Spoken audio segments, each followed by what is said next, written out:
नमस्कार, अपना प्रदेश उत्तर प्रदेश उत्तराखंड देख रहे हैं आप। मैं हूं आपके साथ पूजा मोहन पांडे। बुलेटिन की शुरुआत करते हुए सबसे पहले आपको बता दें, समाजवादी पार्टी के राष्ट्रीय अध्यक्ष अखिलेश यादव का बड़ा बयान सामने आया है। उन्होंने कहा कि अग्निपथ और अग्निवीर भारत को धोखा देने वाला फैसला है। इस फैसले से सरकार ने गरीब किसानों के बेटों का सपना तोड़ दिया। उन्होंने बीजेपी सरकार के पूर्व के रिफॉर्म संबंधी फैसलों पर भी सवाल उठाए हैं। अस्थायी नौकरी देकर नौजवानों को, उद्योगपतियों को चौकीदार बनाने की तैयारी हो रही है। उद्योगपतियों के इशारे पर भाजपा सरकार ये योजना लेकर आई है। उन्होंने कहा, सुप्रीम कोर्ट देश का संविधान और देश का कानून बुलडोजर को रोकेगा। कोई भी सच्चा हिंदू कभी दूसरे समाज के धर्म के खिलाफ नहीं बोल सकता। सरकार दल, जाति, राजनीति, धर्म को देखकर काम कर रही है। नफरत फैलाने वाली सरकार है। सुप्रीम कोर्ट और देश का संविधान और देश का जो कानून है वो बुलडोजर को रोकेगा। और कोई भी सच्चा हिंदू कभी दूसरे समाज के और दूसरे धर्म के खिलाफ नहीं बोल सकता। जो सच्चा हिंदू होगा वो दूसरे धर्म के खिलाफ कभी बोल नहीं सकता। मैं धन्यवाद देता हूँ पत्रकार साथियों को।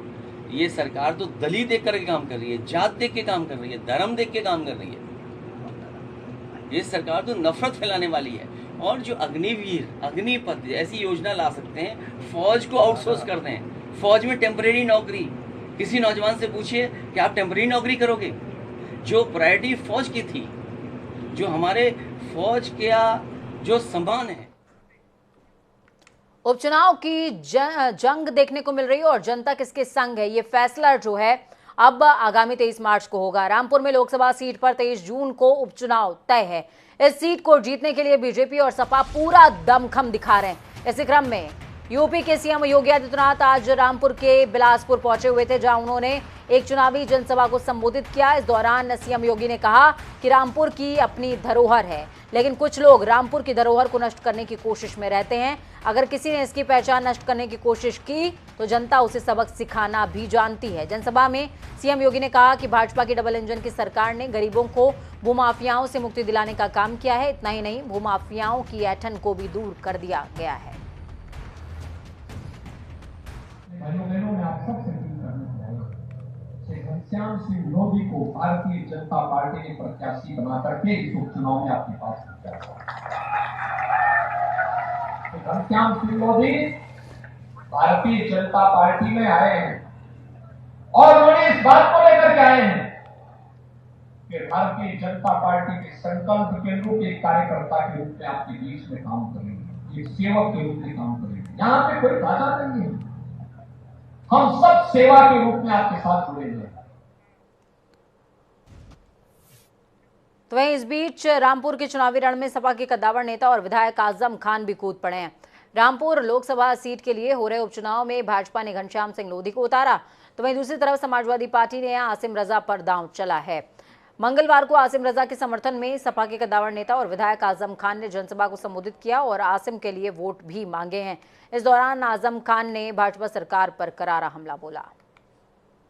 बेरोजगारी, भूख, नाबराबरी, नाइंसाफी आज कितनी बढ़ गई है। आप देखो बिहार कैसा चल रहा है। क्या कहीं ऐसा मुमकिन है कि 4 साल के लिए फौजी को नौकरी दी जाए? 4 बरस के लिए। कोई होटल वाला चाय बनाने वाले को भी 4 बरस के लिए नहीं रखता। वो भी कहता है कि जब तक तुम्हें काम करना है काम करो, चाहे वो 10 बरस ही क्यों ना हो। लेकिन वो फौजी जो हमारे मुल्क की सरहदों की रखवाली करेगा, उसकी नौकरी की मुद्दत 4 बरस होगी। ये नौजवानों के साथ नाइंसाफी और धोखा नहीं है तो और क्या है। उत्तर प्रदेश के आजमगढ़ और रामपुर में लोकसभा उपचुनाव को लेकर सियासी सरगर्मी तेज हो गई है, जहां मुकाबला भी दिलचस्प होता नजर आ रहा है। धर्मेंद्र यादव आजमगढ़ से समाजवादी पार्टी के प्रत्याशी हैं, जहां पर उन्हें भाजपा प्रत्याशी दिनेश यादव से कड़ी टक्कर मिल रही है। यहां 23 जून को वोटिंग होनी है, जहां आजम खान समेत पार्टी के कई दिग्गज नेताओं ने धर्मेंद्र यादव के समर्थन में प्रचार किया है। तो वहीं आज धर्मेंद्र यादव ने भी रोड शो किया।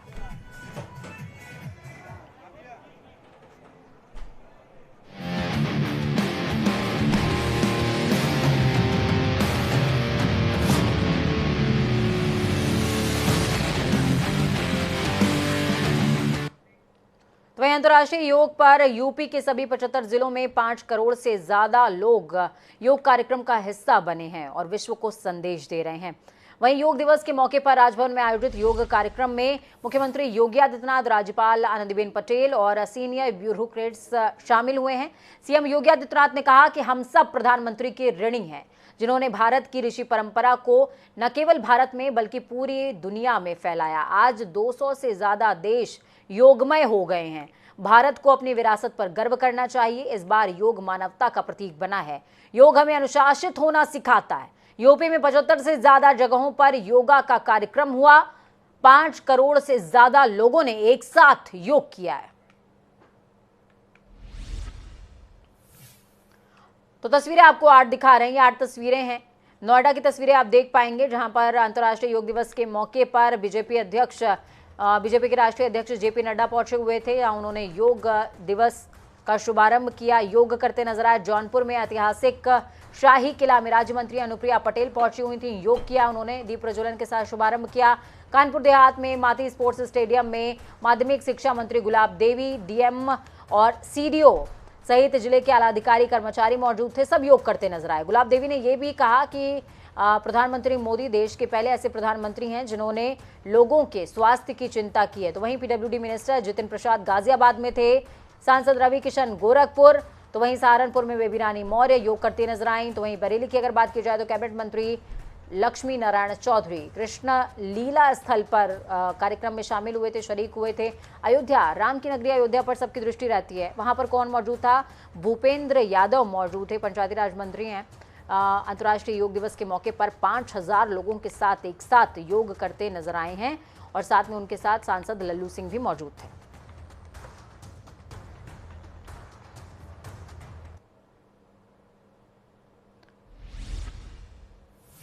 तो उत्तर प्रदेश में अलग अलग जगहों की तस्वीरें आपने देखी। अब बारी उत्तराखंड की है। कोरोना के 2 साल के बाद योग नगरी में अंतर्राष्ट्रीय योग दिवस बड़े ही धूमधाम से बड़े स्तर पर मनाया गया।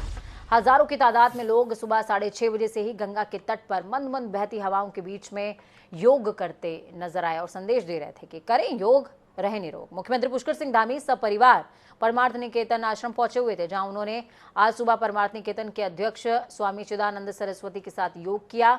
ऋषिकेश ने योग नगरी के तौर पर देश विदेश में अपनी ख्याति अर्जित की है। यहाँ विश्व भर से लोग योग करने आते हैं, अध्यात्म सीखने आते हैं, ज्ञान का श्रवण करने आते हैं, ज्ञान को ग्रहित करने आते हैं। यहाँ पर 5 साल के बच्चे से लेकर 70 साल का बुजुर्ग सभी योग करते हैं और इससे अभिसंचित होते हैं। ऋषिकेश में करीबन 450 योग प्रशिक्षण केंद्र हैं और यहाँ बच्चों की जीवन यात्रा जो है वो योग से ही शुरू होती है और योग उसका एक माध्यम बनता है कि वो निर्वाण की तरफ अग्रणी हो सके। उत्तराखंड योग की धरती है, अध्यात्म की धरती है, संस्कृति की धरती है, देवभूमि है और आज योग यहाँ पर एक उत्सव के रूप में मनाया जा रहा है। मैं हमारे देश के यशस्वी प्रधानमंत्री मोदी जी का धन्यवाद करता हूँ कि उन्होंने आज योग को पूरे विश्व के अंदर मान्यता दिलाई है। आज पूरा विश्व योग दिवस के रूप में मना रहा है, योग को मना रहा है और यहाँ पर भी योग आज उत्सव के रूप में मनाया गया है। मैं सभी से आह्वान करता हूँ कि सभी लोग रोज़ के जीवन में योग को अपनी दैनिक दिनचर्या में शामिल करें और योग को अपनाएं, जिससे कि शरीर निरोगी रहेगा, हमारा मन स्वस्थ होगा, हमारे विचार स्वस्थ होंगे, हमारे अंदर सकारात्मक ऊर्जा आएगी, एक उत्साह और उमंग का वातावरण हमेशा हमारे अंदर रहेगा, जिससे हमारे जो भी काम हैं वो तेजी से होंगे।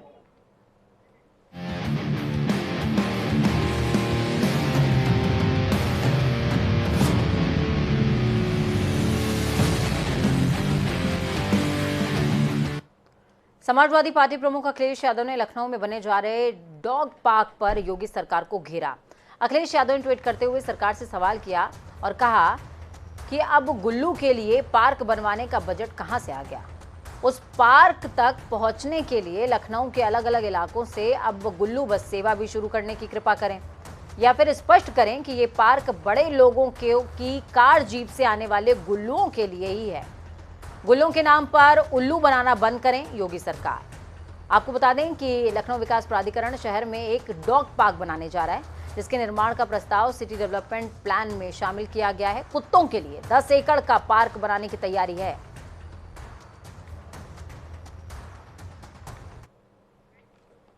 तो कुत्तों के लिए पार्क बन रहा है और नौजवानों को 4 साल की नौकरी मिल रही है। खबरों में आगे बढ़ते हैं। अयोध्या में राम मंदिर निर्माण समिति की बैठक हुई और ये बैठक कहां हुई समझिए, सर्किट हाउस में। बैठक के बाद श्री राम जन्मभूमि तीर्थ क्षेत्र ट्रस्ट के जो कोषाध्यक्ष हैं गोविंद देव गिरी महाराज ने रामलला को जो दान मिला था 2 करोड़ का चेक जो बाउंस हो गया था उस पर सफाई दी है। उन्होंने कहा कि दान देने वाले की भावना गलत नहीं है, कहीं ना कहीं चेक देने में चूक हो गई होगी, ये छोटी मोटी चूक है। कभी कभी श्रद्धालु अच्छे दानदाता चेक तो भेज देते हैं लेकिन गलतियों पर ध्यान नहीं देते। चेक बाउंस होने में ट्रस्ट श्रद्धालुओं की दुर्भावना नहीं मानता। राम मंदिर ट्रस्ट ने श्रद्धालुओं से कोई जबरदस्ती नहीं की थी, कोई वसूली नहीं की थी। ना देने के लिए भी सभी लोगों ने अपनी इच्छा के अनुरूप दान दिया था। ये पूरा मामला 3,500 करोड़ रुपए का है, जहां पूरा देश दान दे रहा है। तो ये छोटी मोटी गलतियां होती रहती हैं, कोई बड़ी बात नहीं है। हमें विश्वास है कि हम लोगों ने जो समय तय किया है भगवान रामलला के गर्भगृह के निर्माण का और रामलला को गर्भगृह में स्थापित करने का, हम उसी के अनुसार आगे बढ़ेंगे और रामलला को स्थापित किया जाएगा। तो वहीं चुनाव में पार्टी छोड़ना, दूसरी पार्टी पकड़ना, यह आम बात है। मेहनगर से सपा के मजबूत सिपाही कल्पनाथ पासवान भाजपा के केसरिया रंग में रंग गए। भारतीय जनता पार्टी में ज्वाइन करने के बाद पूर्व विधायक कल्पनाथ पासवान ने समाजवादी पार्टी पर दलित विरोधी होने का आरोप लगाया। समाजवादी पार्टी से कल्पनाथ पासवान मेहनगर विधानसभा से 2017 में विधायक रह चुके हैं। इनका सपा को छोड़ना सपा के लिए बड़ी चोट माना जा रहा है।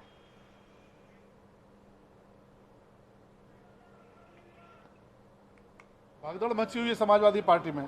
अखिलेश यादव जी यहाँ से भाग गए, चुनाव प्रचार करने नहीं आ रहे हैं। उनको पता है कि यहाँ की सीट हार रहे हैं। सोचिए ऐसा हो सकता है क्या कि जो व्यक्ति सांसद रहे हों, जिन्होंने तथाकथित 3 साल यहाँ पर लोग कहते हैं कि मैंने लोगों की सेवा की है, एक भी दिन चुनाव प्रचार में हुआ है? और यही कारण है कि समाजवादी पार्टी में भगदड़ मची हुई है। बहुत सारे लोग को तो अभी भाजपा ले नहीं पा रही है। उसका कारण क्या है कि हमारे यहाँ एक बिल्कुल लोकतांत्रिक व्यवस्था है। दिनेश लाल यादव निरहुआ बहुत बड़े अंतर से चुनाव जीतने जा रहे हैं, क्योंकि ये पूरा चुनाव एक गरीब बाप के बेटे बनाम एक राजवंशी परिवार, जो एक राज परिवार है, उसके बीच में है। और यही कारण कि भारतीय जनता पार्टी बहुत बड़े अंतर से यहाँ। नोएडा पुलिस ने अंतर्राज्यीय वाहन चोरों को गिरफ्तार किया है। वाहन चोरी करने वाले गिरोह का पर्दाफाश करते हुए पुलिस ने बताया कि यह गिरोह दिल्ली एनसीआर में चोरी की वारदात को अंजाम दिया करता था, जिसमें एक चोर और चोरी किए गए वाहनों की कटाई करने वाले चोर आयुक्तों को गिरफ्तार किया गया है। अभियुक्तों के कब्जे से 12 बाइक, 2 कार, 11 सीएनजी सिलेंडर और चोरी की हुई गाड़ियों के अन्य उपकरण भी बरामद किए गए, पार्ट्स बरामद किए गए। ये गिरोह एनसीआर क्षेत्र में लगभग 150 गाड़ियों की चोरी को अंजाम दे चुका है।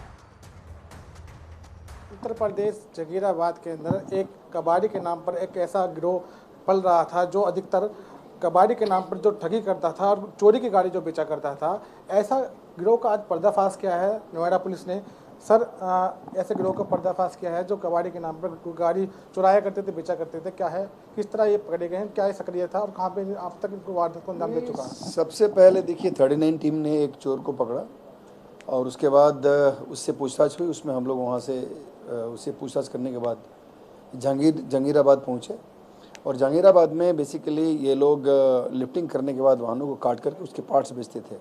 5 लोग अरेस्ट हुए हैं, बहुत सारे पार्ट्स बरामद हुए हैं, लगभग 3 ट्रक सामान बरामद हुआ है, 12 बाइक बरामद हुए हैं और 2 कार बरामद हुई हैं, इंजन्स बरामद हुए हैं, बहुत सारे गैस सिलेंडर्स बरामद हुए हैं। बेसिकली ये लोग सब लोग मिलकर के यहाँ से पहले लिफ्टिंग कराते थे और जहांगीराबाद में उसको काट करके ऑन डिमांड सप्लाई करते थे।